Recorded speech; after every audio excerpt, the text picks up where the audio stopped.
Mid நைட்டில் baby அழுதா Google open பண்ணாதீங்க. நான் சொல்கிறேன், இந்த நியூபார்ன் எசென்ஷியல் கிட்ட ரெடியாக வச்சுக்கோங்க. மிட் நைட்டில் பேபி அழுதாங்க அப்படின்னு சொல்லி கூகுள் ஓப்பன் பண்ணுறீங்கன்னா உங்களுக்கு இன்னும் பேனிக் அதிகமாக தான் ஆகும். ஸோ நான் ஓபியில் வர எல்லா நியூ பேரண்ட்ஸ்க்கும் இந்த 10 திங்ஸ் மஸ்ட் ஹேவ்னு சொல்லுவேன்.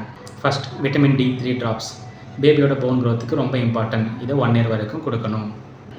மல்டிவிட்டமின் ட்ராப்ஸ் உங்கள் டாக்டர் ப்ரிஸ்கிரைப் பண்ணால் யூஸ் பண்ணுங்கள். Saline nasal drops. உங்கள் பேபிக்கு நோஸ் பிளாக் இருந்தால் life saver. Mucus sucker nose பிளாக்கை கிளியர் பண்ணி பேபியோட ப்ரீத்திங்கை ஈஸியாக்கும்.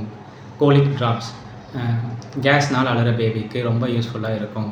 பேராசிட்டமால் ட்ராப்ஸ் உங்களுக்கு தெரிஞ்சது தான் ஃபீவருக்கு, பட் கரெக்ட் டோஸ் தான் இம்பார்ட்டன்ட். Digital thermometer. ஃபீவரை டச் பண்ணி கெஸ் பண்ணாதீங்க, செக் பண்ணிக்கோங்க. Diaper rash cream. Diaper rash வராமல் ப்ரிவென்ட் பண்ண, அப்புறம் ட்ரீட் பண்ண. ஹேண்ட் சானிடைசர் இன்ஃபெக்ஷன் வராமல் அவாய்ட் பண்ண. Baby nail cutter baby scratch பண்ணிக்காமல் ஸ்க்ராச்சஸை அவாய்ட் பண்ண. இந்த கிட் உங்கள்கிட்ட ரெடியாக இருந்தால் 80% ப்ராப்ளம்ஸை காமாக நீங்கள் ஹேண்டில் பண்ணிடலாம். இந்த வீடியோவை சேவ் பண்ணுங்கள், உங்களுக்கு ஒரு நாள் கண்டிப்பாக யூஸ் ஆகும். இந்த மாதிரி யூஸ்ஃபுல் வீடியோஸ் வேணும் அப்படின்னா டாக்டர் சாம்பிடியாவை ஃபாலோ பண்ணுங்கள்.